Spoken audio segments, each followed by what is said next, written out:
My problem with this is nowhere in America do we have a fourth branch of government that is unelected, unaccountable to anyone, and can do whatever they want. I think the concept that citizens will be more fair is just that, it's a concept. But in reality, these commissions are structured. Ohio's is structured the same way as Michigan, that the commissioners, once they are on the commission, they cannot be removed, they cannot be recalled, they cannot be voted out of office.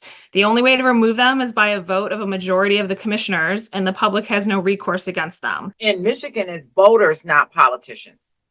But what we found that it was anything but that, as former chairwoman Zatella pointed out. It was experts, alleged experts, making the decisions of drawing the maps in the state of Michigan. And when they drew those maps in a way where they cut Detroit up into 22 pieces.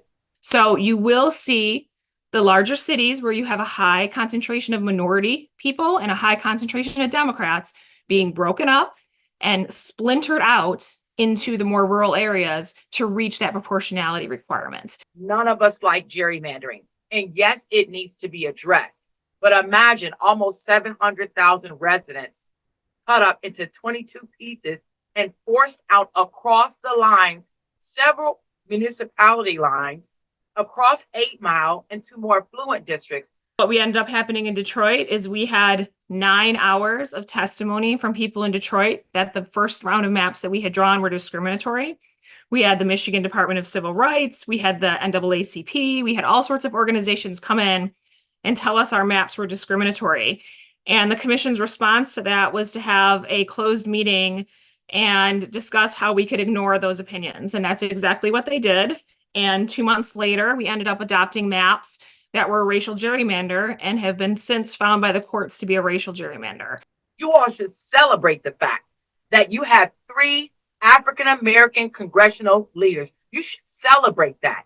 It doesn't feel good as someone guarded Congressman John Conyers for years as my hero, someone that I work with on a myriad of issues, education being one of them. Congresswoman Carolyn Cheeks Kilpatrick. I mean, we're embarrassed in Michigan to learn that we don't have an African-American congressperson representing our community. We still have 19 Black legislators in the Ohio State House that we've never had before. And if we even lose one because of this independent redistricting commission, then that's a setback. What we saw in Michigan, and I think what you're going to see in Ohio as well, is to reach proportionality, and in our case, partisan fairness, you have to break up the cities. And the reason for that is because cities tend to be concentrated pools of Democrats. And if you're going to say the map is going to be balanced from a partisan perspective or from a proportionality perspective, you have to pull Democratic voters out of the cities and mix them in with people from the suburbs and sometimes all the way out into the rural areas. That was something that we received a lot of comments that people in the rural areas didn't like, people in the urban areas didn't like, people in the suburban areas didn't like. Yet we ignored all of those comments because we had to meet that requirement. And Ohio's requirement is stricter. We lost 20% of Black representation in the House and the Senate combined. This is not a solution. Yes, we must work on one.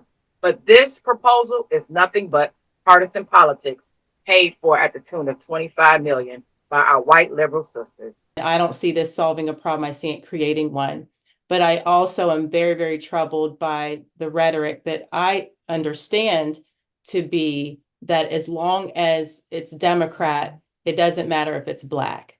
And I think that's very, very troubling. That's probably why the Ohio Legislative Black Caucus will not allow me in as a Black Republican. And maybe we don't have the perfect system, but at least you have people that are on the Redistricting Commission that are accountable to the people because they are elected and they can be fired.